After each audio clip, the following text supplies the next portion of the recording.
بسم اللہ الرحمن الرحیم۔ السلام علیکم ورحمۃ اللہ وبرکاتہ۔ الحمد للہ حمدا کثیرا طیبا مبارکا فیہ کما یحب ربنا ویرضى۔ اما بعد، اعوذ باللہ السمیع العلیم من الشیطان الرجیم من ہمزہ ونفخہ ونفثہ۔ بسم اللہ الرحمن الرحیم۔ وَإِذَا سَمِعُوا مَا أُنزِلَ إِلَى الرَّسُولِ تَرَىٰ أَعْيُنَهُمْ تَفِيضُ مِنَ الدَّمْعِ مِمَّا عَرَفُوا مِنَ الْحَقِّ يَقُولُونَ رَبَّنَا آمَنَّا فَاكْتُبْنَا مَعَ الشَّاهِدِينَ۔ آج انشاءاللہ 7ویں پارے کی تفسیر کا خلاصہ ہم نے پڑھنا ہے۔ اس پارے میں 2 حصے ہیں۔ سورۃ المائدہ کا آخری حصہ ہے شروع میں، پھر سورۃ الاعراف ہے اس پارے میں۔ یہاں شروع میں حبشہ کے نصارہ کی کچھ فضیلت بیان کی گئی ہے۔ چھٹے پارے کی آخر میں جو آیت ہے اس میں یہ کہا گیا، چھٹے پارے کے آخر میں کہ جو مسلمان ہے لَتَجِدَنَّ أَشَدَّ النَّاسِ عَدَاوَةً لِلَّذِينَ آمَنُوا الْيَهُودَ، کہ لوگوں میں سے سب سے زیادہ مسلمانوں سے عداوت رکھنے والے، دشمنی رکھنے والے یہودی ہیں اور مشرک ہیں، اور مسلمانوں کے جو سب سے زیادہ قریب ہیں، مسلمانوں کے ساتھ دوستی رکھنا چاہتے ہیں یا مسلمانوں سے ہمدردی رکھتے ہیں، وَلَتَجِدَنَّ أَقْرَبَهُمْ مَوَدَّةً لِلَّذِينَ آمَنُوا الَّذِينَ قَالُوا إِنَّا نَصَارَىٰ، آپ ضرور پائیں گے ان لوگوں کو جو ایمان لائے ان سے محبت کرنے والے نصارہ کو۔ نصارہ ایمان والوں سے محبت کرتے ہیں، اور اس کا سبب بھی بیان کیا گیا، ذالک بأن منہم قسیسین، اس لیے کہ ان نصارہ میں سے کچھ قسیس ہیں۔ قسیس کہتے ہیں علم کے متلاشی، کہ یہ لوگ جو ہیں یہ علم کے پیاسے ہیں، علم کے متلاشی ہیں۔ ورہبان، اور دوسری خوبی یہ ہے کہ یہ دنیا سے بے رغبت ہونے والے راہب ہیں، دنیا سے بے رغبت ہیں، دنیا کی لالچ اس کے دل میں، ان کے دل میں نہیں ہے۔ وَأَنَّهُمْ لَا يَسْتَكْبِرُونَ، اور یہ تکبر نہیں کرتے۔ اور پھر آگے فرمایا وَإِذَا سَمِعُوا مَا أُنزِلَ إِلَى الرَّسُولِ، جب وہ سنتے ہیں اس کلام کو جو رسول اللہ صلی اللہ علیہ وسلم پر نازل کیا گیا، تَرَىٰ أَعْيُنَهُمْ تَفِيضُ مِنَ الدَّمْعِ، آپ دیکھتے ہیں کہ ان کی آنکھوں سے آنسو بہہ رہے ہوتے ہیں، مِمَّا عَرَفُوا مِنَ الْحَقِّ، اس وجہ سے کہ انہوں نے حق کو پہچان لیا۔ کہ حبشہ کے نصارہ کا یہاں پر تذکرہ ہے۔ حبشہ کی طرف مسلمانوں نے سب سے پہلے ہجرت کی تھی، مسلمان مظلوم تھے، مکہ میں طرح طرح کے ظلم سہ رہے تھے، تو اس وقت کئی مسلمان، جن میں حضرت عثمان رضی اللہ تعالیٰ عنہ، نبی کریم صلی اللہ علیہ وسلم کی بیٹی، اور بھی کئی صحابہ تھے، انہوں نے آپ صلی اللہ علیہ وسلم سے اجازت لے کر ہجرت کی حبشہ میں، وہاں جا کے پناہ لی۔ ان کو معلوم ہوا کہ حبشہ کا جو حکمران ہے وہ عیسائی ہے، نجاشی اس کا نام تھا، تو وہ رحم دل ہے، تو اس کی رحم دلی کو دیکھ کر انہوں نے وہاں جانے کا ارادہ کیا کہ وہاں ہم چلو سکون سے کچھ سانس لے لیں گے، یہاں تو جینے ہی نہیں دیا جا رہا، ہمیں مارا جا رہا ہے۔ جو بھی مسلمان ہوتا، اس کا جو مالک ہوتا، اس کے جو رشتہ دار ہوتے، جو بھی اس کے بڑے ہوتے، ان سے جو کچھ ہو سکتا تھا اپنی طاقت اور وسعت کے مطابق وہ ان پر ظلم ڈھاتے تھے، مارتے تھے ان کو۔ تو یہ چند مسلمان ہجرت کر کے حبشہ جاتے ہیں، وہاں پہنچے تو پیچھے ان مکہ والوں نے دیکھا کہ وہاں تو جا کر سکون سے رہ رہے ہیں یہ، انہوں نے بھی اپنا قاصد بھیجا، عمر بن عاص، جو بعد میں مسلمان ہو گئے۔ حضرت عمر بن عاص زبان دانی کے بڑے ماہر تھے، کلام پر، گفتگو پر بڑا ان کو مہارت تھی، تو ان کو بھیجا کہ تم نے جا کر حبشہ کے بادشاہ نجاشی سے بات کرنی ہے کہ ہمارے بھگوڑے ہیں یہ، ہمارے ملک سے بھاگ کر آئے اور ہمارے رشتہ دار ہیں، ہمارے حوالے کرو، واپس دو ان کو۔ تو یہ گئے، ان کے پاس گئے، نجاشی کے پاس بات کی کہ ہمارے ملک سے بھاگ کے آئے ہیں، تم نے ان کو پناہ کیوں دی ہے، واپس کرو یہ۔ تو انہوں نے کہا ٹھیک ہے میں واپس کرتا ہوں۔ اور پھر اس نے کہا، عمر بن عاص نے ان کو کہا کہ انہوں نے ہمارے ہاں ایک فتنہ برپا کیا ہوا ہے، ہم ایک دین پر تھے، ایک ملت پر تھے، انہوں نے آ کر ایک نیا دین گھڑ لیا ہے اور ہمارے باپ دادا کے دین کو چھوڑ دیا ہے، اور یہ عیسیٰ علیہ السلام کے بارے میں بھی توہین کرتے ہیں۔ تو نجاشی نے کہا ٹھیک ہے اگر یہی بات ہے تو میں ان کو واپس بھیج دیتا ہوں۔ اس نے بلوایا جو بھی مسلمان وہاں پناہ گزین تھے، ان سب کو بلایا، اور اپنی ان کا جو دفتر تھا، جو ان کی پارلیمنٹ تھی، اس پارلیمنٹ میں سارے نمائندے بھی موجود ہیں، اور یہ گئے ہوئے مکہ کے قاصد یہ بھی وہاں پہ موجود ہیں، قریش کے قاصد بھی موجود ہیں، پارلیمنٹ بھی موجود ہے، نجاشی بھی ہے، بڑے بڑے سردار سب وہاں موجود ہیں پارلیمنٹ میں۔ وہ گئے، مسلمانوں کو بھی بلا لیا، تو مسلمانوں میں جو بڑے تھے، ان کے جو امیر تھے، وہ حضرت جعفر تھے رضی اللہ تعالیٰ عنہ، وہ بھی بیٹھ گئے۔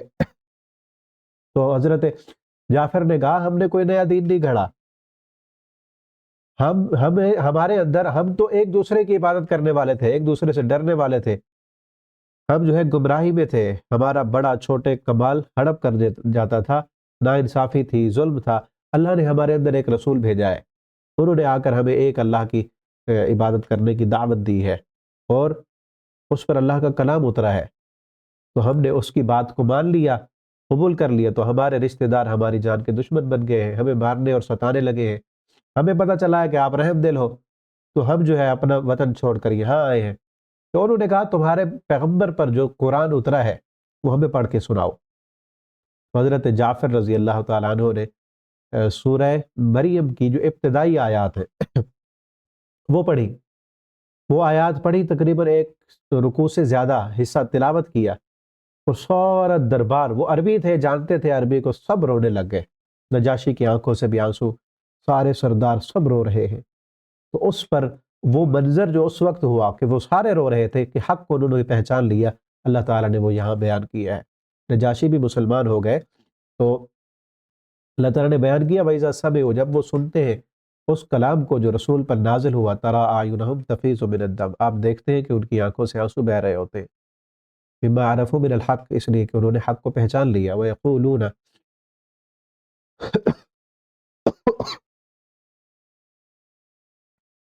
یقولون ربنا، وہ کہتے ہیں ہمارے رب، آمنا، ہم ایمان لائے، فاکتبنا مع الشاہدین، ہمیں بھی گواہوں میں لکھ دینا۔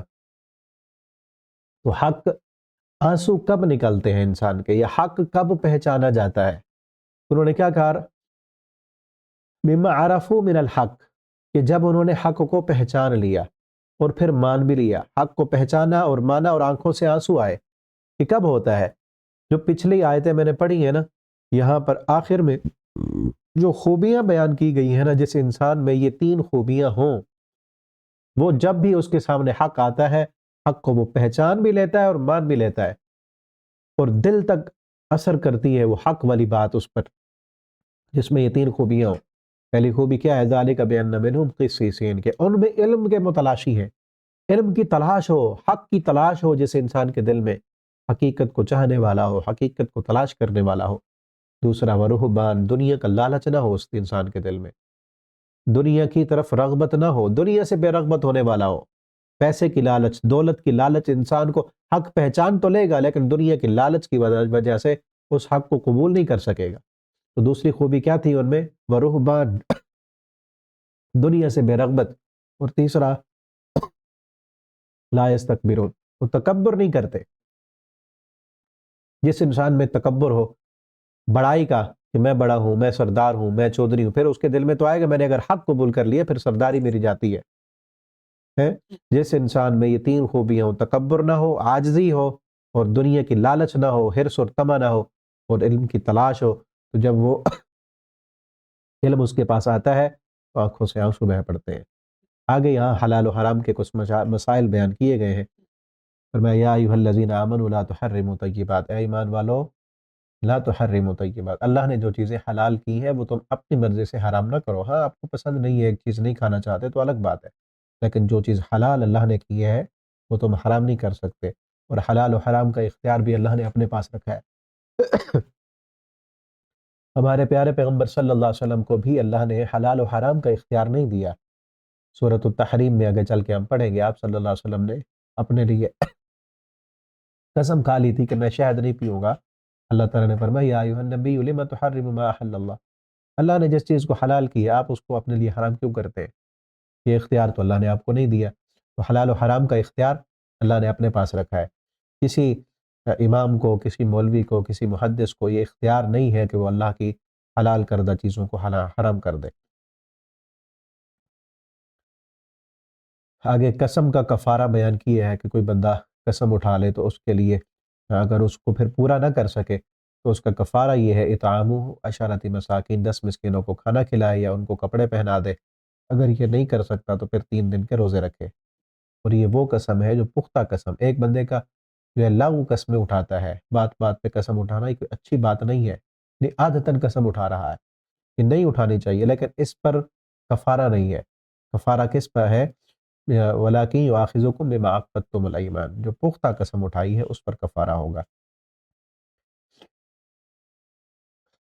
سود کو، جوے کو حرام کیا گیا، اور فرمایا کہ شیطان چاہتا ہے اس سود کے ذریعے سے، جوے کے ذریعے سے تمہارے اندر عداوت اور دشمنی پیدا کر دے۔ تم نے اس سے بچ جانا ہے، اللہ کی اطاعت کرو اور اس کے رسول کی اطاعت کرو، وَاحْذَرُوا، اور بچ جاؤ، اللہ اور اس کے رسول کی نافرمانی سے بچ جاؤ۔ اگر تم مڑو گے تو انما علی رسولنا البلاغ المبین، اگر پیٹھ پھیر لو تو رسول کی ذمہ داری پہنچا دینا ہے، اس نے پہنچا دی ہے تمہیں۔ آگے ایک اہم ترین آیت ہے اللہ تعالیٰ کی طرف سے آزمائش، فرمایا یا ایھا الذین آمنوا لیبلونکم اللہ، اللہ تمہیں آزمائے گا، ایک گناہ تمہارے کنٹرول میں، تمہاری دسترس میں دے کر اللہ تعالیٰ پھر تمہیں آزمائیں گے۔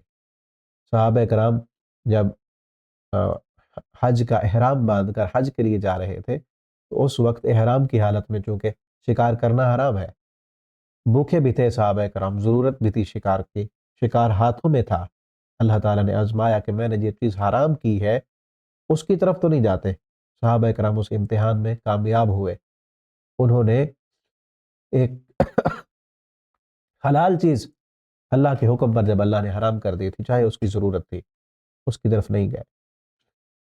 اسی طرح سے آج کا یہ بہت بڑا امتحان ہمارے ہاتھوں میں یہ موبائل ہے، یہ نیٹ، یہ بہت بڑا امتحان ہے۔ اللہ فرماتے ہیں تنالہ ایدیکم ورماحکم لیعلم اللہ من یخاف بالغیب، ہم تمہارے ہاتھوں میں دیں گے، ایک گناہ تمہاری دسترس میں دے کر تمہیں آزمائیں گے، لیعلم اللہ من یخاف بالغیب، تاکہ اللہ تعالیٰ جان لے غیب میں اللہ سے ڈرنے والا کون ہے۔ دیکھیں آج ہم اپنے موبائلوں پہ، یہ ایک راز ہے اللہ کے درمیان اور بندے کے درمیان، ہماری راز کیا ہے اللہ کے درمیان۔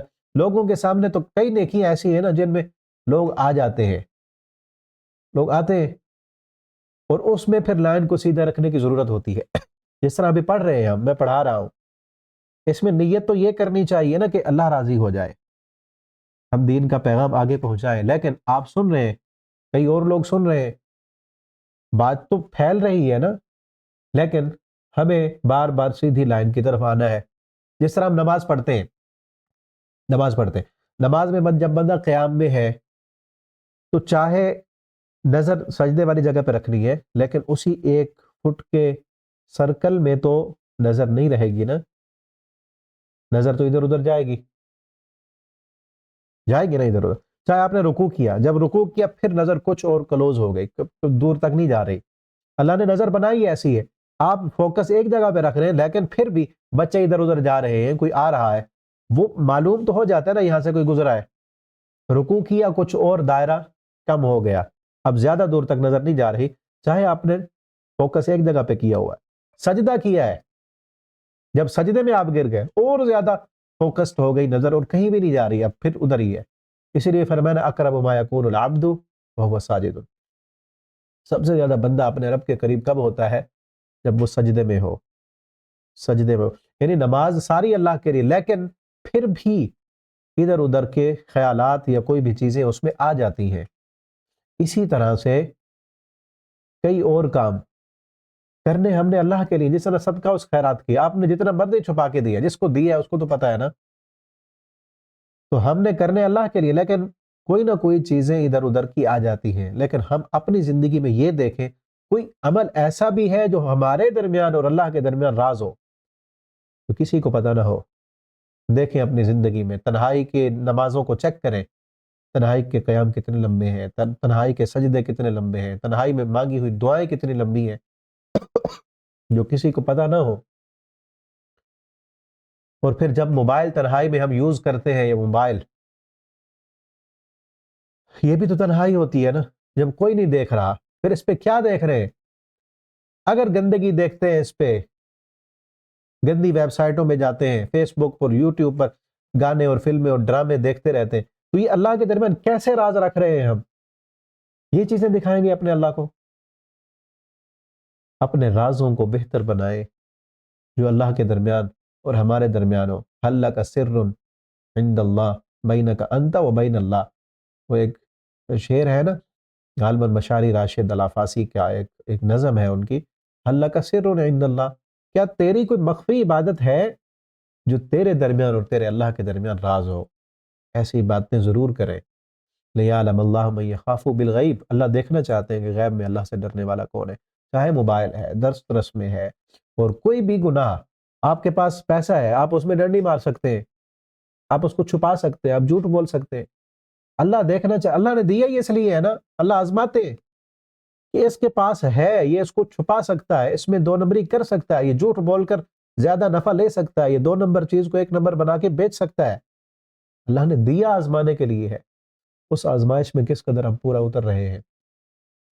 جہاں جھوٹ بول کر ہمیں نفع ملتا ہو، ہم جھوٹ نہ بولیں، اس وجہ سے کہ میرے اللہ نے منع کیا ہے، ٹھیک ہے نا۔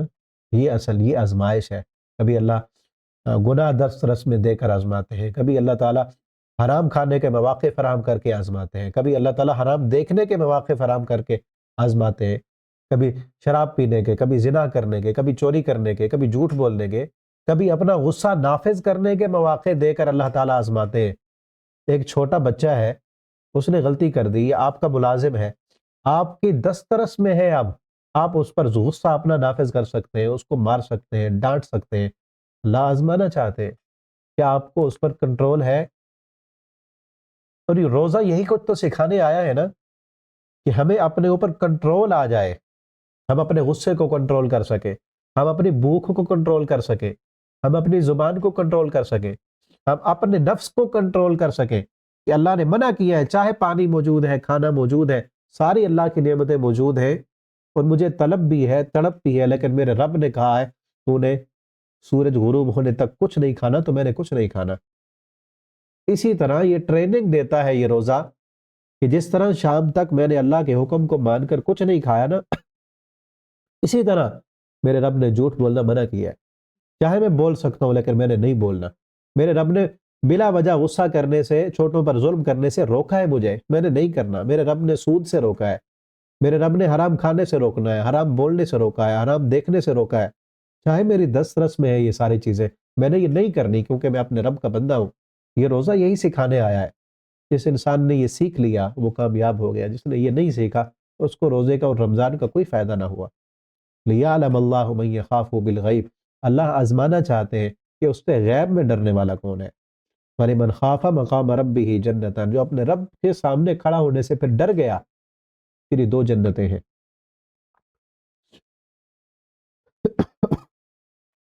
آگے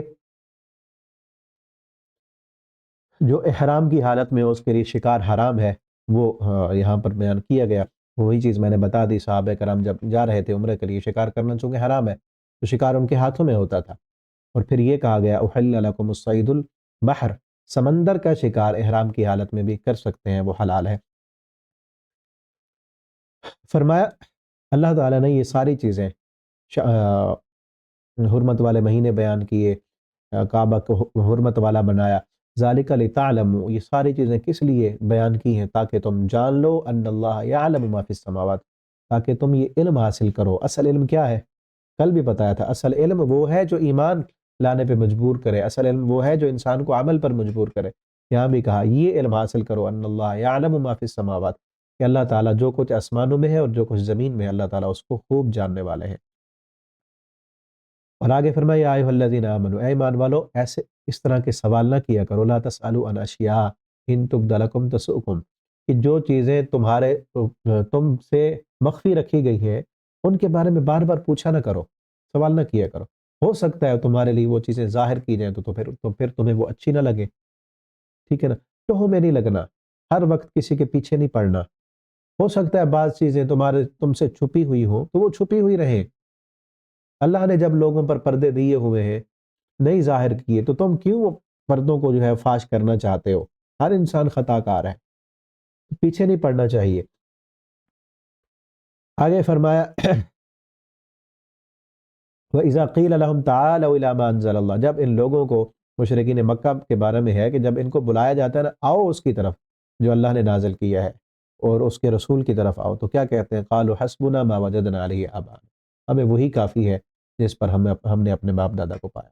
آج بھی کئی لوگ آپ کو ایسے ملیں گے، ہیں کلمہ پڑھنے والے، ہیں مسلمان، ہیں لا الہ الا اللہ کہنے والے، التحیات للہ والصلوات للہ والطیبات للہ کہنے والے، لیکن ان کو جب قرآن بتایا جائے، حدیث بتائی جائے، آگے سے جواب کیا ہوتا ہے کہ جی ہمارے باپ دادا جیسے کرتے ہیں ہم نے تو ویسے کرنا ہے۔ اللہ کے بندوں، کلمہ کس کا پڑھا ہے؟ محمد الرسول اللہ صلی اللہ علیہ وسلم کا کلمہ پڑھا ہے تو پھر حدیث پہ چلو۔ اللہ کو اپنا الہ اور معبود اور مشکل کشا مانا ہے تو اللہ کے قرآن کی باتیں مانو۔ یہ تو کافروں کا وتیرہ تھا، وہ کہتے تھے ہمارے باپ دادا نے جیسے کیا ہم ویسے ہی کریں گے۔ یہ کوئی دین ہے، یہ مذہب ہے؟ آگے اللہ نے کیا کہا، اولو کان آباؤہم لا یعلمون شیئا، اگر جو ان کے باپ دادا کچھ بھی نہ جانتے ہو، ولا یہتدون، اور وہ ہدایت یافتہ ہی نہ ہو، تو انہوں نے اپنے باپ دادا کے پیچھے ہی چلنا ہے۔ اگر ہمارے باپ دادا کے پاس دلیل نہیں تھی، پتہ نہیں تھا، انہوں نے گمراہی پر زندگی گزار دی، تو پھر گمراہ رہنا ہے۔ یہ کوئی دین نہیں ہے، یہ شریعت نہیں ہے، یہ نہ ہی یہ دلیل ہے۔ آگے چل کے ہم پڑھیں گے سورۃ الانفال میں اللہ تعالیٰ فرماتے ہیں لِيَحْيَا مَنْ حَيَّ عَنْ بَيِّنَةٍ، کہ جو زندہ رہے دلیل پر زندہ رہے، اور جس کو موت آئے اس کو بھی دلیل پر موت آئے۔ جو بھی عمل کریں، جو بھی زندگی گزاریں، دلیل پر گزاریں۔ یہ نہیں کہ میرا باپ جیسے کرتا تھا میں نے ویسے کرنا ہے، تو پھر جس کا باپ کافر ہے وہ پھر کفر پر رہے، جس کا باپ مشرک ہے وہ شرک پر رہے۔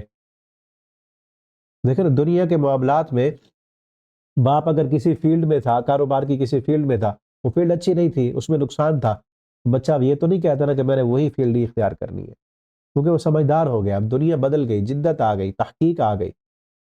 اسی طرح دین کے معاملے میں بھی اگر باپ صحیح راستے پر تھا، آپ نے سمجھ لیا، پڑھ لیا، تحقیق کر لی، پھر تو ٹھیک ہے۔ لیکن اگر باپ کے پاس علم نہیں تھا، دلائل نہیں تھے، آپ کے پاس دلائل آ گئے، آپ نے سیکھ لیا، آپ نے سمجھ لیا، آپ نے ریسرچ کی، تو پھر آپ قرآن و سنت کو فالو کریں۔ اللہ تعالیٰ ہم تمام کلمہ پڑھنے والوں کو قرآن و سنت کو فالو کرنے والا بنا دے۔ آگے قیامت کا منظر یہاں ذکر کیا گیا ہے کہ جس دن اللہ تعالیٰ تمام رسولوں کو اکٹھا کریں گے، فَيَقُولُ مَاذَا أُجِبْتُمْ، اللہ تعالیٰ رسولوں سے پوچھیں گے کہ تمہیں کیا لوگوں نے جواب دیا تھا، تو وہ جواب دیں گے لا علم لنا، اللہ ہمیں نہیں پتا، ہمیں علم نہیں ہے، انک انت علام الغیوب، تو ہی علام الغیوب، یعنی کوئی کسی کے پاس جواب دینے کی جرت نہیں ہوگی۔ اور پھر خصوصاً یہاں عیسیٰ علیہ السلام کا ذکر ہے، اللہ تعالیٰ عیسیٰ علیہ السلام سے کہیں گے یا عیسیٰ بن مریم، اے عیسیٰ بن مریم، قیامت کے دن اذکر نعمتی، میری نعمتوں کو یاد کر جو میں نے تیرے اوپر کی، تیری والدہ پر کی، اذ ایدتک بروح القدس تکلم الناس فی المہد وکہلا، جب میں نے مدد کی روح القدس کے ساتھ، تو بات کرتا تھا گود میں اور ادھیڑ عمر میں، وَإِذْ عَلَّمْتُكَ الْكِتَابَ، میں نے تجھے کتاب کی تعلیم دی، حکمت کی تعلیم دی، تورات کی، انجیل کی، اور جب تو مٹی سے جو ہے پرندے کی شکل بناتا تھا اور میرے حکم سے اس میں پھونک مارتا تھا تو وہ زندہ ہو جاتا تھا، وَتُبْرِئُ الْأَكْمَحَ وَالْأَبْرَصَ، کوڑھی اور برص کے مریض کو تو ٹھیک کرتا تھا میرے حکم سے، وَإِذْ تُخْرِجُ الْمَوْتَى بِإِذْنِی، مردوں کو زندہ کرتا تھا بِإِذْنِی، میرے حکم کے ساتھ، وَإِذْ كَفَفْتُ بَنِی إِسْرَائِیل، جب میں نے تجھے محفوظ کیا بنی اسرائیل سے، عنک اذ جئتہم بالبینات فقال الذین کفروا منہم ان ھذا، جب تو ان کے پاس واضح نشانیاں لے کے آیا، انہوں نے کہا یہ تو جادوگر ہے۔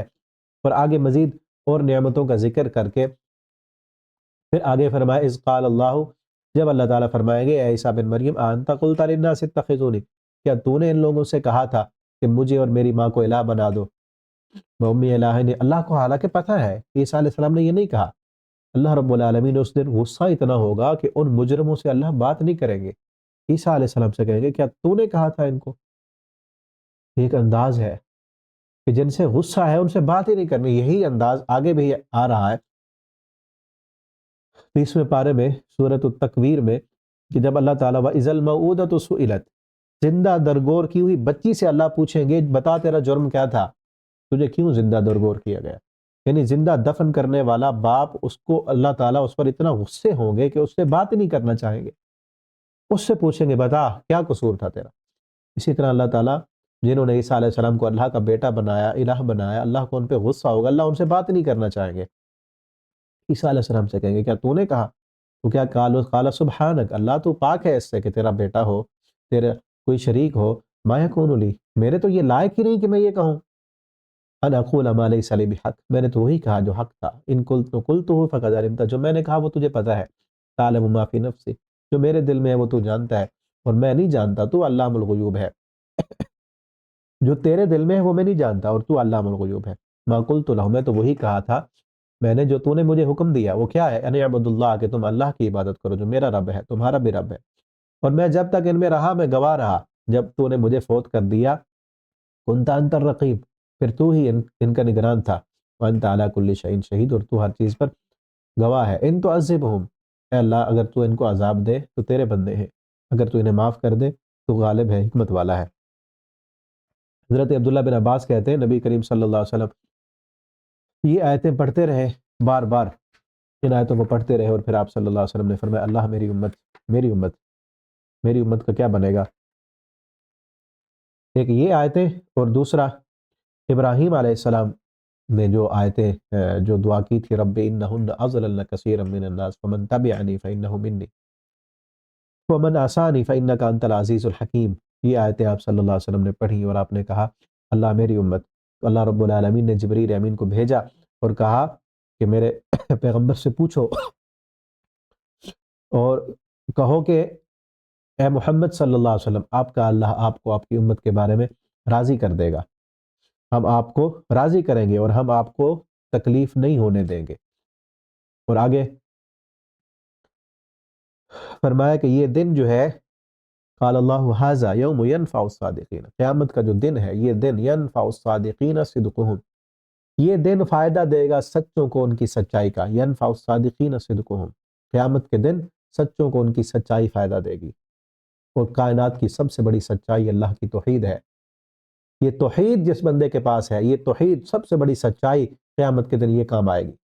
جس انسان کے پاس یہ سچائی نہیں ہے، کائنات کی سب سے بڑی سچائی یہی ہے نا کہ اس کائنات کا خالق ایک ہے، اس کائنات کا مالک ایک ہے، مدبر ایک ہے، اس کائنات کو بنانے والا، چلانے والا، پالن ہار، مددگار، مشکل کشا، حاجت روا، وہ ایک اللہ ہے۔ یہ سب سے بڑی سچائی ہے۔ جس انسان کے پاس یہ سچائی ہے، یوم ینفع الصادقین صدقہم، یہ سچوں کو ان کی سچائی کام آئے گی۔ جس کے پاس یہ سچائی نہیں ہے، چاہے وہ دنیا کے معاملات میں سچا بھی ہو، تو اللہ رب العالمین کے بارے میں جب وہ جھوٹا ہے، اور سب سے بڑا جھوٹ اس کائنات کا شرک ہے، تو جس انسان جو کے پاس شرک ہے، مشرک ہے جو انسان، جھوٹا ہے، کبھی قیامت کے دن وہ کامیاب ہونے والا نہیں ہے۔ اور ابھی میں نے آپ کو بتایا نا، صحیح مسلم کی روایت ہے، آپ صلی اللہ علیہ وسلم کو اللہ تعالیٰ نے فرمایا کہ ہم آپ کی امت کے بارے میں آپ کو راضی کریں گے۔ آپ صلی اللہ علیہ وسلم کسی مشرک کے بارے میں تو سفارش نہیں کریں گے، مشرک کے بارے میں تو اللہ کا اٹل قانون ہے، انہ من یشرک باللہ فقد حرم اللہ علیہ الجنہ ومأواہ النار، جس نے شرک کیا اس کا ٹھکانہ جہنم ہے۔ آگے سورۃ الانعام شروع ہو رہی ہے، فرمایا الحمدللہ الذی خلق السماوات والارض وجعل الظلمات والنور، تمام تعریفیں اس اللہ کے لیے، خلق السماوات والارض، جس نے آسمانوں کو اور زمین کو پیدا کیا، وجعل الظلمات والنور، اور اس نے اندھیرے اور نور بنایا۔ ایک تو معنوی حقیقی اندھیرا اور نور مراد ہے، اور ایک معنوی کہ کفر جو ہے وہ ظلمت ہے، وہ اندھیرا ہے، ایمان نور ہے۔ سورج، چاند، ستارے یہ نور مہیا کرتے ہیں، اور اندھیرا یہ نہ ہو تو پھر اندھیرا ہے۔ یہاں اس صورت میں توحید بیان کی گئی ہے، رسالت بیان کی گئی ہے، آخرت بیان کی گئی ہے، توحید پر ابھارا گیا، اور انداز بدل بدل کر اللہ رب العالمین نے توحید کا پیغام دیا ہے اور سمجھایا ہے۔ اور جو نہیں مانتے ان کو کافروں کی کئی مطالبات تھے، ایک ان مطالبات میں سے ایک مطالبہ یہ تھا کہ یہ کتاب قرآن ایک کتاب کی صورت میں کیوں نہیں آتی، کبھی ایک صورت آتی ہے، کبھی 2 آیتیں آتی ہیں، کبھی 10 آیتیں آتی ہیں، ایک کی طرح پوری کتاب ہے نا، وَلَوْ نَزَّلْنَا عَلَيْكَ کتاب فی قرطاس، اوراق میں لپٹی ہوئی مجلد صورت میں کتاب آئے، فَلَمَسُوا بِأَيْدِيهِمْ، اللہ فرماتے ہیں ہم ان کو اگر کتاب دے بھی دیں مجلد صورت میں، اس کو یہ چھو کر دیکھ بھی لے، لَقَالَ الَّذِينَ كَفَرُوا، پھر بھی یہ کافر کہیں گے کہ یہ واضح جادو ہے، انہوں نے نہیں ماننا پھر بھی۔ فرمایا قُلْ سِیرُوا فِی الْأَرْضِ ثُمَّ انظُرُوا کَیْفَ کَانَ عَاقِبَۃُ الْمُکَذِّبِینَ، زمین میں گھوم پھر کر دیکھو جو تم سے پہلے مکذب تھے، جو تم سے پہلے جھٹلانے والے تھے نا، ان کا انجام کیا ہوا، تو جو ان کا انجام ہوا تمہارا انجام بھی وہی ہونے والا ہے، اس لیے اللہ کی نافرمانی اور بغاوتوں سے بچ جاؤ۔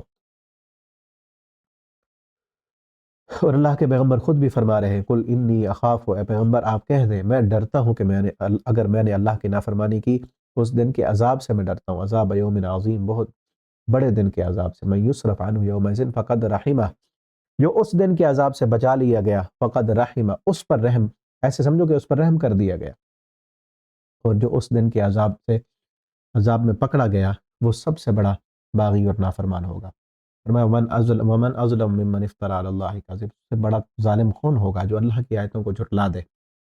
اور قیامت کے دن جب ان مجرموں کو اکٹھا کیا جائے گا اور انہیں پوچھا جائے گا ان مشرکوں سے، کہاں ہیں تمہارے شریک جن کے بارے میں تمہارا گمان تھا کہ یہ ہمارے چھڑانے والے ہیں اور ہمیں یہ چھڑوا سکتے ہیں، وہ کہاں ہیں آج؟ لا یفلح الظالمون، اور ظالم کامیاب ہونے والے نہیں ہیں۔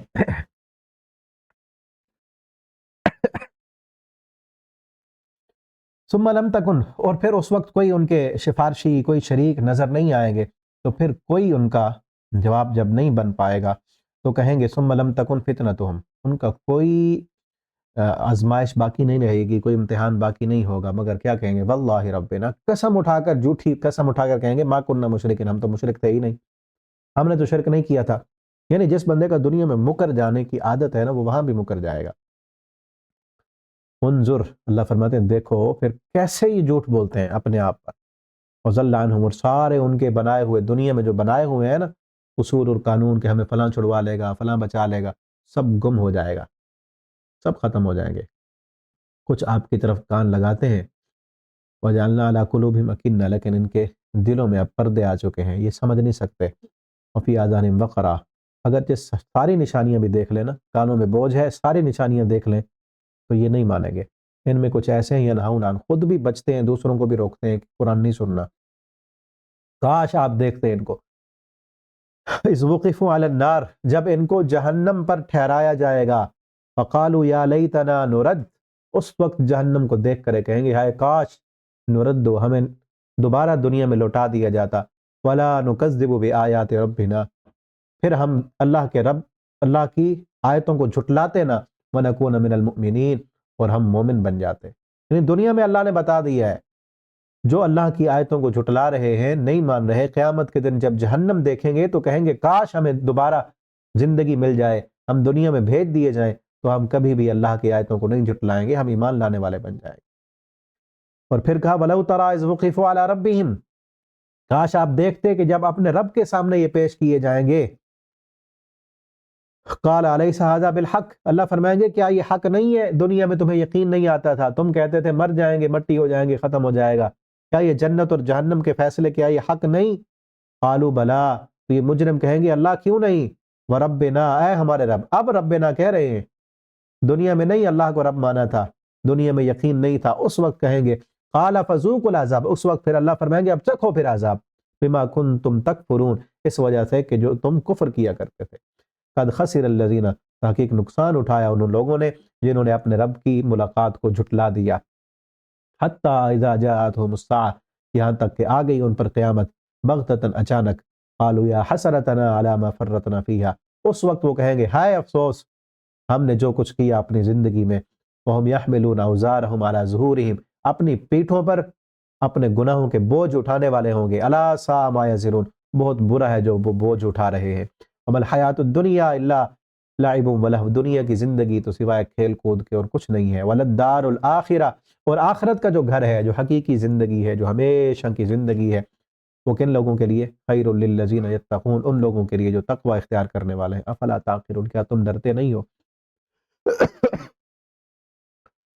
اللہ کے پیغمبر صلی اللہ علیہ وسلم کو اللہ تعالیٰ تسلی دیتے ہوئے فرما رہے ہیں قد نعلم، اللہ فرماتے ہیں ہم جانتے ہیں، انہ لیحزنک الذی یقولون، جو وہ باتیں کرتے ہیں اس سے آپ کو غم ہوتا ہے، اس سے آپ کو تکلیف ہوتی ہے، اب تسلی کیا ہے؟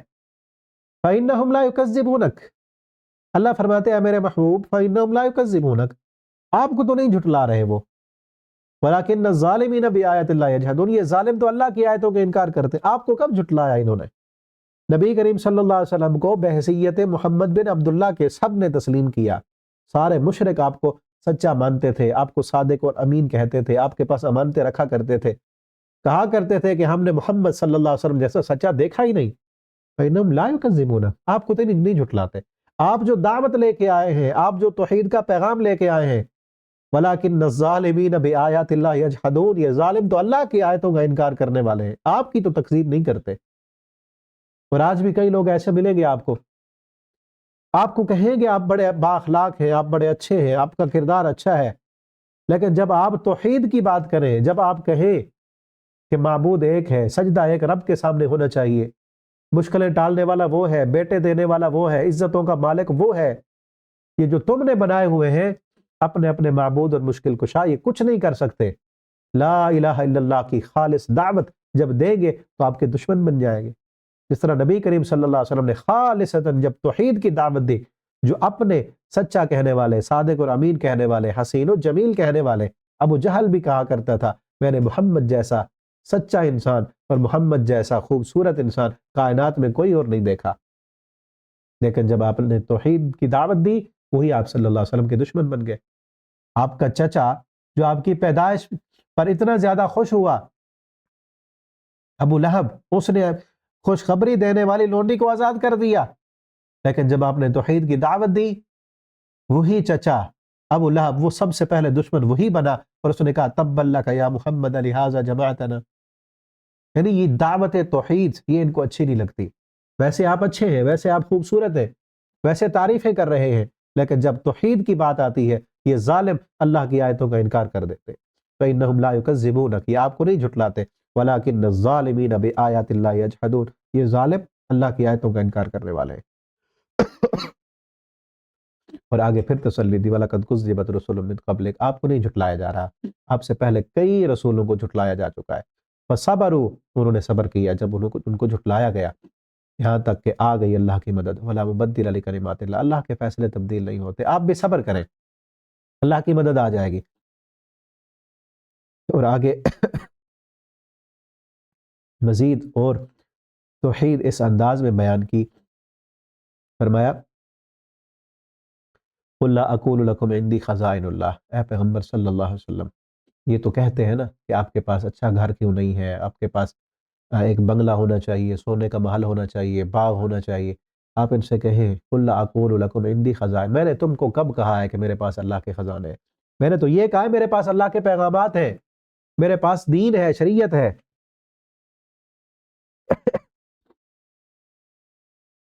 3-4 دن سے زکام ہے، گلا بھی ٹھیک نہیں، تراویح بھی پڑھانی ہوتی ہے رات کو، اور سبق بھی ریکارڈ کرنا ہوتا ہے.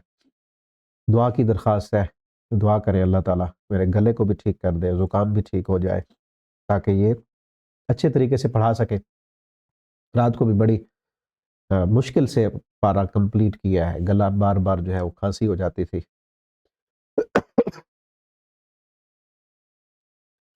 تو فرمایا قُلْ لَا أَقُولُ لَكُمْ عِنْدِي خَزَائِنُ اللَّهِ، اے پیغمبر ان سے کہیں میں نے تمہیں کب کہا ہے کہ میرے پاس اللہ کے خزانے ہیں؟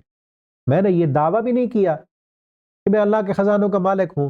میں نے اگر یہ دعویٰ کیا ہوتا کہ میں اللہ کے خزانوں کا مالک ہوں، پھر تو تم کہتے کہ سونے کا محل کیوں نہیں ہے، آگے پیچھے لوگ کیوں نہیں ہیں، اس کے باغات کیوں نہیں ہیں، چشمے کیوں نہیں ہیں. میرا یہ دعویٰ ہی نہیں. جو میرا دعویٰ ہے اس پر دلیل دیکھو. میرا دعویٰ یہ ہے کہ میں اللہ کی طرف سے پیغام بھیجنے والا، اللہ کا رسول اور قاصد ہوں، اور میرے پیغام پر غور کرو. کیا وہ سچا پیغام ہے یا جھوٹا ہے، اس پر غور کرو نا. میں نے تو یہ دعویٰ ہی نہیں کیا. وَلَا أَعْلَمُ الْغَيْبِ، مجھ سے پوچھتے ہو قیامت کب آئے گی، میں نے کہا ہے کہ میں غیب جاننے والا ہوں. وَلَا أَعْلَمُ الْغَيْبِ، میرا یہ بھی دعویٰ نہیں کہ میں عالم الغیب ہوں. وَلَا أَقُولُ لَكُمْ إِنِّي مَلَكٌ، میرا یہ دعویٰ بھی نہیں کہ میں فرشتہ ہوں. ان کا یہ اعتراض تھا نا کہ ہم جیسا ہے، یہ تو کھاتا ہے. مَا لِهَٰذَا الرَّسُولِ يَأْكُلُ الطَّعَامَ وَيَمْشِي فِي الْأَسْوَاقِ، کیسا رسول ہے، کھانا بھی کھاتا ہے، تجارت بھی کرتا ہے. آپ نے فرمایا میں نے کب دعویٰ کیا ہے کہ میں فرشتہ ہوں؟ ان اتبع، میرا جو دعویٰ ہے وہ کیا ہے، ان اتبع الا ما یوحی الی، میں تو اللہ کی وحی کی اتباع کرنے والا ہوں. قل هل يستوي الاعمى والبصير، آپ یہ بتاؤ کیا اندھا اور دیکھنے والا برابر ہو سکتا ہے؟ میں اللہ کی وحی کی اتباع کرنے والا، بصیرت والا، یعنی جو دلیل پر چلنے والا ہے، وہ کس طرح ہے؟ آنکھوں والوں کی طرح، وہ دیکھنے والے کی طرح. جو بغیر دلیل کی زندگی گزار رہا ہے وہ اندھا ہے. افلا تتفکرون، کیا غور و فکر کرتے ہو تم؟ آگے ایک بڑی پیاری بات کی گئی. مشرکین مکہ کا ایک مطالبہ تھا کہ آپ نا، جو سردار تھے، بڑے بڑے سردار، انہوں نے نبی کریم صلی اللہ علیہ وسلم سے کہا کہ آپ کی بات سننے والے اور آپ کی مجلس میں بیٹھنے والے غریب لوگ ہیں، اکثر اسلام قبول کرنے والے غریب، آپ صلی اللہ علیہ وسلم نے فرمایا اسلام شروع ہی غربت میں ہوا، ان قریب یہ غربت میں لوٹ جائے گا۔ تو غریب صحابہ آپ کی مجلس میں بیٹھتے تو مشرکین مکہ نے یہ مطالبہ کر دیا کہ ایسے کرو کہ ان کو اٹھا دو، ان کو مجلس سے اٹھاؤ اور ہمارے لیے الگ مجلس بناؤ جس میں سردار بیٹھیں گے، جس میں بڑے بیٹھیں گے، چودھری بیٹھیں گے۔ تو آپ صلی اللہ علیہ وسلم نے بھی دل میں ارادہ کر لیا کہ شاید یہ مان نہ جائیں، ہو سکتا ہے کہ یہ الگ ان کو ٹائم دینے سے یہ قبول کر لیں۔ اللہ تعالیٰ نے منع کر دیا کہ یہ سردار نبی کریم صلی اللہ علیہ وسلم کی مجلس میں آنا چاہتے ہیں اور دین کو قبول کرنا چاہتے ہیں، اور اپنی جو ہے تکبر اور غرور، اپنا بڑا پن وہ بھی ساتھ لے کے آنا چاہتے ہیں۔ تو ایسے ہمیں ضرورت نہیں ہے ایسے لوگوں کی۔ جس نے آنا ہے وہ اسلام کی ساری چیزیں، اسلام میں کوئی اونچ نیچ نہیں ہے۔ اللہ کے ہاں تو عزت والا وہ ہے جو اللہ سے زیادہ ڈرنے والا ہے۔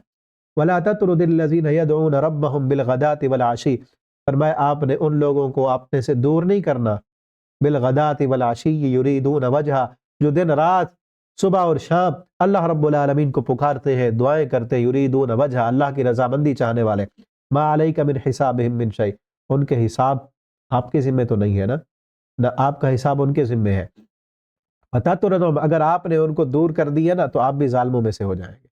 وَإِذَا جَاءَكَ الَّذِينَ، اور اللہ نے آگے تعریف کی ہے ان لوگوں کی، کہا وَإِذَا جَاءَكَ الَّذِينَ يُؤْمِنُونَ بِآيَاتِنَا، جب وہ لوگ آتے ہیں آپ کے پاس، یؤمنون بآیاتنا، جن کا میری آیتوں پر ایمان ہے، یقین ہے، قرآن کو ماننے والے، حدیث کو ماننے والے، اللہ کی نشانیوں کو قبول کرنے والے، یؤمنون بآیاتنا، میری آیتوں پر جن کا ایمان ہے، فقل سلام علیکم، حالت یہ ہے کہ جسم پر پھٹے ہوئے کپڑے ہیں، پاؤں میں جوتی نہیں ہے، گرد و غبار ہے، جسم کے کپڑے بھی کئی جگہوں سے پھٹے ہوئے ہیں، ان کو پیوند لگے ہوئے ہیں، اور مزدوریاں کرنے والے، مزدوریوں کی وجہ سے جسم سے پسینے کی ہوائیں آ رہی ہیں۔ کوئی بڑے سردار اور چودھری ان کو اپنی مجلس میں بیٹھنے نہیں دیتے، اپنی مجلس میں بیٹھنا تو دور کی بات ہے، آپ کی مجلس میں بھی آنے کے لیے کہتے ہیں پہلے ان کو دور کرو، پہلے ان غریبوں کو اٹھاؤ اس مجلس سے، پھر ہم اس مجلس میں آئیں گے۔ اللہ فرماتے ہیں دور نہیں کرنا، بلکہ جب یہ غریب، جب یہ صحابہ جن کے کپڑے پھٹے ہوئے ہیں، جن کے حالات جو ہے ماڑے ہیں، جو کمزور ہیں، جن کو دنیا دار اپنی مجلس میں بیٹھنے نہیں دیتے، لیکن یؤمنون بآیاتنا، میری آیتوں پر ایمان ہے، اس ایمان کی وجہ سے ان کو تکلیفیں دی گئی، ان کو ستایا گیا، ان کے اپنے ان کے دشمن بن گئے، ان کی جان کے جو رشتہ دار تھے، خون کے رشتہ دار، ان کے خون کے پیاسے بن گئے، لیکن انہوں نے ساری قربانیاں دی، اپنا مال چھوڑا، اپنا گھر چھوڑا، اپنا وطن چھوڑا، اپنے رشتہ داروں کو چھوڑا، لیکن اللہ کی آیتوں پر جب ایمان لائے تو اللہ کی آیتوں کو نہیں چھوڑا، انہوں نے اللہ کی توحید کو نہیں چھوڑا۔ تو ان کو کیا کرنا ہے؟ جب یہ پہنچے آپ کے پاس، فقل سلام علیکم، آپ نے ان کو اللہ کی طرف سے سلام کرنا ہے، ان کو کہنا ہے کتب ربکم علی نفسہ الرحمہ، اگر تمہارے رشتہ داروں نے تم سے رشتہ داریاں توڑ دی ہیں تو سنو، اللہ نے اپنی رحمت کے ساتھ تمہارا تعلق جوڑ دیا ہے۔ کتب ربکم علی نفسہ الرحمہ، اب تمہارے رب نے کتب ربکم علی نفسہ الرحمہ، رحمت لکھ دی ہے، تمہارا تعلق رحمت سے جوڑ دیا ہے۔ انہ من عمل منکم سوءا بجہالہ، بے شک تم میں سے جس بندے نے بھی پہلے جہالت میں گناہ کیے اللہ نے سارے معاف کر دیے، ثم تاب، پھر اس نے توبہ کی اور اصلاح کی، اللہ غفور الرحیم ہے، اللہ معاف کرنے والے۔ آگے ایک اور انداز سے توحید سمجھائی گئی، فرمایا وَعِندَهُ قُلْ لَوْ أَنَّ عِنْدِي مَا تَسْتَعْجِلُونَ بِهِ، جس چیز کا جلدی تم مطالبہ کرتے ہو نا کہ قیامت کب آئے گی، وہ میرے اختیار میں نہیں ہے، اگر میرے اختیار میں ہوتی تو کب کا فیصلہ ہم کر دیتے۔ وَعِندَهُ مَفَاتِحُ الْغَيْبِ، اللہ کے پاس ہے مفاتیح الغیب، غیب کی چابیاں، غیب کے خزانے، وہ سارے کے سارے کس کے پاس ہیں؟ وَعِندَهُ، اسی کے پاس ہے، میرے پاس نہیں ہے۔ جو علم حاصل کرنے کے ذرائع ہیں اللہ نے ہمیں دیے ہیں وہ 5 ہیں، آنکھوں سے دیکھ کر علم حاصل کرنا، سن کر یا محسوس کر کے، جن کو حواس خمسہ کہتے ہیں، دیکھنا، سننا، چکھنا، محسوس کرنا، سونگھنا، اس کے علاوہ کوئی اور ایسا آلہ اللہ نے نہیں دیا، کوئی ایسی چابی نہیں دی جس کے ذریعے سے غیب کو ہم معلوم کر سکیں۔ ٹھیک ہے نا، غیب ہوتا ہے وہی ہے جو حواس خمسہ سے غیب ہو، حواس خمسہ سے وہ نہیں ہے، وہ اللہ، وہ چابی ہے غیب کی اللہ کے پاس ہے۔ ہاں وہ غیب کی خبریں اللہ تعالیٰ نے اپنے پیغمبروں کو بتائی ہیں، جتنی بتائی ہیں اتنی پتہ ہے، جو نہیں بتائی اس کا نہیں پتہ۔ وَعِندَهُ مَفَاتِحُ الْغَيْبِ لَا يَعْلَمُهَا إِلَّا هُوَ وَيَعْلَمُ مَا فِي الْبَرِّ وَالْبَحْرِ، سمندروں میں کیا ہے، خشکی اور تری میں کیا ہے، وہ اللہ تعالیٰ جانتے ہیں۔ ایک پتا نہیں گرتا، وما تسقط من ورقۃ، کائنات کا ایک پتا بھی حرکت نہیں کرتا مگر اس کے علم میں ہوتا ہے، اور ولا حبۃ، اور کوئی دانہ زمین کی تہوں میں یا خشک اور تر سب اللہ کے کتاب میں لکھا ہوا ہے۔ آگے ابراہیم علیہ الصلوۃ والسلام کا خطاب ہے جو انہوں نے اپنے باپ سے کیا تھا، پھر اپنی قوم سے کیا تھا۔ ابراہیم علیہ السلام نے جب اپنے باپ سے کہا اتتخذ اصناما آلہۃ، کہ تو یہ معبود بناتا ہے اپنے ہاتھوں سے گھڑ کر، اور پھر یہ تیرے مشکل کشا بن جاتے ہیں، انی اراک وقومک فی ضلال مبین، میں تو دیکھتا ہوں تجھے بھی تیری قوم کو بھی فی ضلال مبین، تم واضح گمراہ ہو۔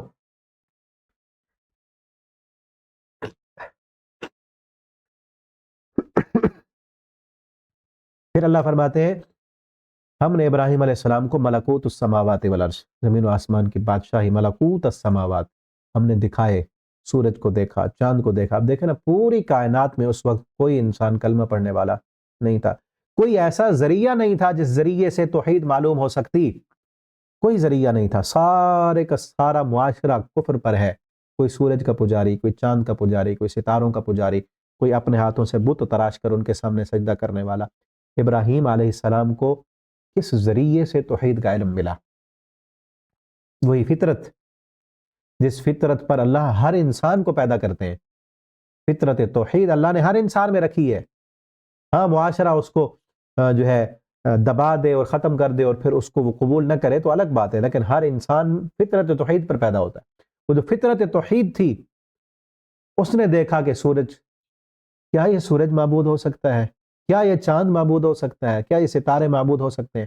ان سب کو دیکھا، کہا کہ یہ میرا جو ہے یہ چاند میرا رب ہے، پھر کہا سورج میرا رب ہے، ستارے میرے رب ہیں، تو کسی کو کوئی اعتراض نہیں ہوا۔ جب سورج کو معبود بنایا، چاند والے نہیں روٹھے، وہ دشمن نہیں بنے کہ چلو سورج کی عبادت کر رہا ہے۔ سورج کو چھوڑا، ستاروں کو بنایا، سورج والے ناراض نہیں ہوئے۔ چاند کو چھوڑا، تب بھی سورج والے ناراض نہیں، سورج کو چھوڑا۔ جب ان سب کو چھوڑ کر ابراہیم علیہ السلام نے یہ اعلان کیا، انی بری مما تشرکون، ان سارے شرک سے میں بری ہوں، انی وجہت وجہی للذی فطر السماوات والارض حنیفا، میں نے اپنا چہرہ اس ذات کی طرف کیا ہے جو اس سورج کا مالک ہے، جس سورج کا پیدا کرنے والا، زمین و آسمان کا جو خالق ہے، میں اس کی طرف رجوع کرنے والا ہوں۔ جب سارے باطل معبودوں کو چھوڑ کر توحید پر آئے تو پھر کیا ہوا؟ حاجہ قومہ، ساری کی ساری قوم جھگڑا کرنے کے لیے آ گئی۔ جب ستارے کو چھوڑا تھا، سورج والوں نے جھگڑا نہیں کیا، سورج کے پجاریوں نے۔ جب چاند کو چھوڑا تھا، تب بھی ستارے کے پجاریوں نے، ابراہیم علیہ السلام نے جھگڑا نہیں کیا۔ جب چاند کو چھوڑ کر سورج کو معبود بنایا تھا، تو پھر ستارے اور سورج کے پجاریوں نے ابراہیم علیہ السلام کے ساتھ جھگڑا نہیں کیا۔ کیوں؟ کسی پر تو ہے نا، کسی کو تو مانتے نہیں، آپس میں سارے راضی ہیں شرک پر۔ لیکن جب سب کو چھوڑ کر کہا کہ میں ایک اللہ کے سامنے سجدہ کرنے والا ہوں، تو سارے حاجہ قوم ساری جھگڑا کرنے آ گئی۔ آج بھی مشرکین کی حالت یہی ہے، پیر بنائے ہوئے اپنے اپنے پیر بنائے، آپس میں سارے راضی ہیں۔ اگر ایک بندہ ایک پیر کو چھوڑ کر دوسرے کسی پیر کو مانتا ہے کہ اب اس سے تو کام نہیں ہوا، اب میں اس کے پاس جاتا ہوں، تو یہ اس کے دشمن نہیں بنتے۔ چلو کسی کے پاس تو جا رہا ہے، یہاں بھی شرک کر رہا تھا، وہاں بھی کر رہا ہے۔ اور پھر دیکھیں نا کس قدر عقل ماری ہوئی ہوتی ہے کہ ایک پیر کو چھوڑ کر دوسرے کے پاس جا رہا ہے، مطلب یہ اب پیچھے والا کینسل ہو گیا، اس نے اس کو کینسل کر دیا، اس سے کام نہیں ہوتا۔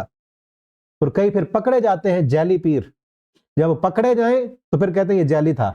کوئی پکڑے جانے سے پہلے تو یہ ٹھیک تھا نا، پکڑا گیا اب جعلی ہو گیا ہے۔ اب پھر بعد میں جا کے پتہ چلتا ہے کتنی ماں بہنوں کی عزتیں اس نے لوٹی ہیں، کتنوں کے ساتھ فراڈ کیا ہے، کتنوں کے ساتھ دھوکے کیے ہیں، پہلے نہیں پتا ہوتا۔ اور یہ حکومت پاکستان کی ذمہ داری بنتی ہے کہ ہمارے ملک میں جتنے بھی دربار اور خانقاہی نظام ہے، سارے کے سارے فراڈی اور لوگوں کو لوٹنے والے بیٹھے ہوئے ہیں، اور سارا اسلام کے خلاف ہے۔ اللہ نے کہیں نہیں کہا کہ ان کے واسطے اور وسیلے سے میں تمہاری دعائیں سنتا ہوں۔ لا الہ الا اللہ کے نام پہ بنا جانے والا ملک، اور اس میں ہر علاقے میں، ہر ضلع میں، ہر بستی میں اللہ کے علاوہ غیروں کو سجدہ کرنے کے اڈے موجود ہیں۔ یہ حکومت کی ذمہ داری بنتی ہے کہ ان کو ختم کیا جائے، اور جس کلمے پر یہ ملک بنا ہے اس کلمے کا اس ملک میں نفاذ کیا جائے۔ یہ تو سارے جھگڑا کرنے آ گئے تو کہا قالا تحاجونی فی اللہ، اللہ کے بارے میں جھگڑا کرتے یہاں تک کہ میرے پاس ہدایت آ گئی۔ اور ان سب نے کیا کہا؟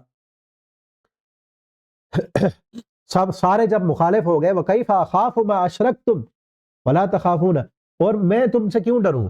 وہ سب جب مخالف ہو گئے اور انہوں نے روب ڈالا ابراہیم علیہ السلام پر، ابراہیم علیہ السلام نے کہا کہ کیف اخاف ما اشرکتم ولا تخافون انکم اشرکتم باللہ، تم شرک کرتے ہو، میں تم مشرکوں سے ڈروں، کس لیے ڈروں؟ ولا تخافون انکم اشرکتم باللہ، ڈرنا تو تمہیں چاہیے تھا نا کہ تم اللہ کے ساتھ شرک کر رہے ہو، جس پر اللہ نے کوئی دلیل نازل نہیں کی۔ فأی الفریقین حق بالامن، کون سا فریق زیادہ حق رکھتا ہے کہ وہ امن والا ہو۔ آگے اللہ رب العالمین نے 18 پیغمبروں کا نام لیا ہے، 18 انبیاء کا نام لے کر کہا کہ یہ سب کے سب ہدایت پر تھے، ان کو ہم نے ہدایت دی، اور یہ سارے اور پھر یہ کہا من آبائہم، ان کے آباء میں سے، ان کی اولادوں میں سے، ان کے بھائیوں میں سے، ان کو ہم نے چن لیا، ان کو سیدھے راستے کی ہدایت دی۔ ذالک ھدی اللہ، اور یہ جو پیغمبروں والی ہدایت ہے یہ اللہ کی ہدایت ہے، جس کو اللہ چاہتے ہیں ہدایت عطا کرتے ہیں۔ اور پھر آگے کہا وَلَوْ أَشْرَكُوا، اگر یہ سارے پیغمبر بھی شرک کر لیتے لَحَبِطَ عَنْهُمْ مَا كَانُوا يَعْمَلُونَ، انہوں نے جو بھی اپنی زندگی میں نیکیاں کی تھیں وہ ساری نیکیاں ضائع ہو جاتی۔ شرک اتنا بڑا جرم ہے، اتنا بڑا جرم ہے، یہ سارے پیغمبر ان سب نے نیکیاں کی، سب ہدایت پر تھے، وہ بیان کر کے کیا کہا اگر یہ بھی شرک کرتے لَحَبِطَ عَنْهُمْ مَا كَانُوا يَعْمَلُونَ، ان کے عمل بھی ضائع ہو جاتے۔ تو پھر کون سا ایسا انسان ہو سکتا ہے کہ جو شرک بھی کرے اور اس کی نیکیاں قبول ہو جائیں؟ مشرک کا کوئی بھی عمل اللہ کے ہاں قبول ہونے والا نہیں ہے۔ آگے اللہ تعالیٰ نے ایک اور انداز سے توحید کے دلائل دیے ہیں، بڑے زبردست، پورا رکوع ہے، اللہ تعالیٰ نے اپنی کائنات پر غور و فکر کرنے کی دعوت دی۔ ان اللہ فالق الحب والنوى، اللہ گٹھلی کو اور دانے کو پھاڑنے والے۔ دیکھو نا، دانہ ڈالتے ہو، گٹھلی ڈالتے ہو زمین میں، وہ گٹھلی پھٹتی ہے، اس سے کونپل نکلتی ہے اور اس سے پھر زندگی ایک پودا نکلتا ہے۔ اسی طرح اللہ تعالیٰ یخرج الحی، نکالتے ہیں زندہ کو مردہ سے اور مردہ کو زندہ سے نکالتے ہیں۔ ذالکم اللہ، یعنی گٹھلی مردہ ہے اس سے زندہ پودا نکالتے ہیں، انڈا مردہ ہے اس سے زندہ بچہ نکالتے ہیں۔ اسی طرح کافر مردہ ہے، اس مردہ کافر سے مومن بچہ پیدا کرتے ہیں، یا کسی مومن سے کافر کو بنا دیتے ہیں۔ مومن جو ہے وہ زندہ ہے، کافر مردے کی طرح ہے۔ خالق الاصباح، وہ صبح کو پھاڑنے والے ہیں۔ وجعل اللیل سکنا والشمس والقمر حسبانا وهو الذی جعل لکم النجوم، اسی نے ستارے بنائے ہیں جس کے ذریعے سے تم دن اور رات میں راستہ معلوم کرتے ہو، رات کے اندھیروں میں، خشکی میں اور سمندر میں۔ وهو الذی انشأکم من نفس واحدہ، ایک ہی جان سے اس نے تمہیں پیدا کیا، اور اس نے ایک تمہارا ٹھکانہ بنایا ہے اور تمہارا ایک انجام بھی ہے، اور اسی نے نازل کیا آسمان سے پانی، پھر نباتات بنائے، اور پھر اس میں سے نخل، کھجوریں اور باغات اور زیتون اور انار، کچھ ملے جلے ہیں اور کچھ جو ہے آپس میں کسی کا رنگ ملتا ہے، آپس میں ذائقہ نہیں ملتا، کچھ کا ذائقہ ملتا ہے، رنگ نہیں ملتا۔ ان پر غور کرو، ان پر دیکھو، انظروا الی ثمری، ان کے پکنے کی طرف دیکھو جب وہ پک رہے ہوں۔ اور پھر وجعلوا للہ شرکاء الجن، پھر کئی لوگ اللہ کے شریک بنا لیتے ہیں جنوں میں سے، انسانوں میں سے۔ اور فرمایا ذالکم اللہ، یہ جو سارے کام کرنے والا، آسمان سے بارش برسانے والا، نباتات کو اگانے والا، انسانوں کو پیدا کرنے والا، تمہارے لیے قسم و قسم کے اناج پیدا کرنے والا، تمہیں طاقت دینے والا، قوت دینے والا، صلاحیت دینے والا، یہ سارے کام جو کرنے والا ہے، ذالکم اللہ ربکم، یہ سب تمہارا اللہ کرتا ہے۔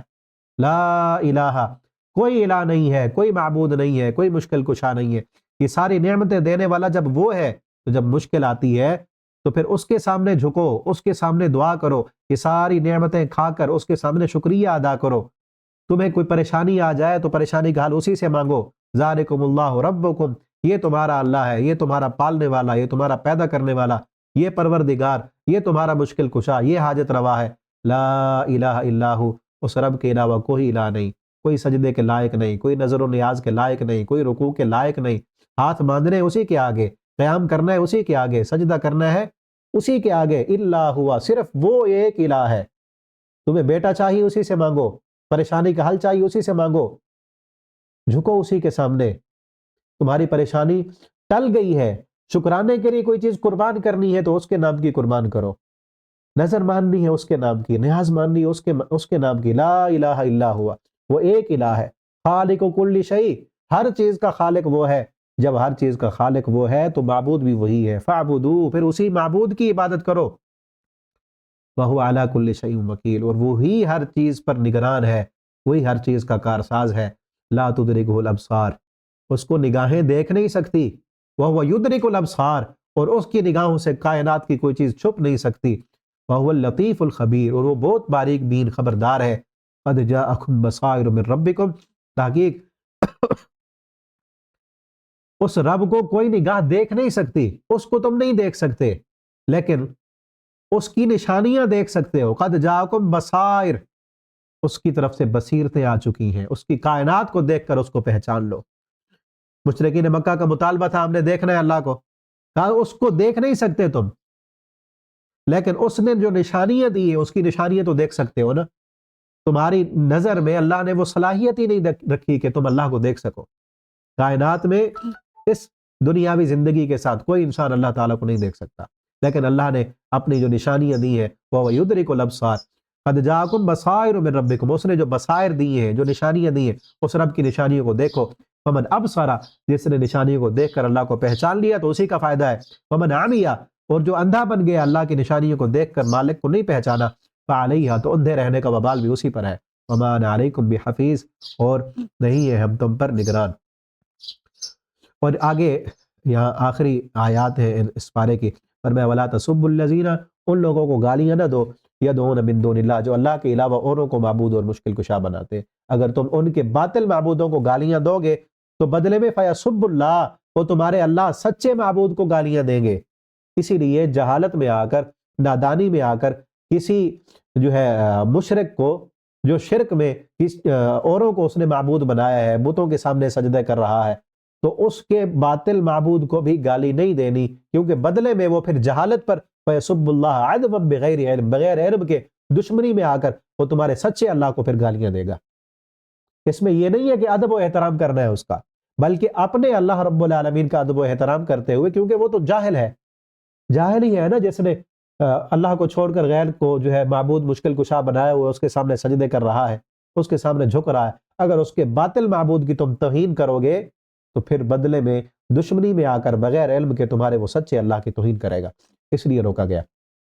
اللہ تعالی ہمیں قرآن کو سمجھنے کی، عقیدہ توحید کو سمجھنے کی توفیق عطا فرمائے۔ اللہ جب تک ہمیں زندہ رکھے اسی عقیدہ توحید پر، اللہ ہمیں موت دے تو توحید والی، ایمان والی۔ بارک اللہ لی ولکم فی القرآن العظیم ونفعنی وإیاکم فی الآیات والذکر الحکیم، والسلام علیکم ورحمۃ اللہ وبرکاتہ۔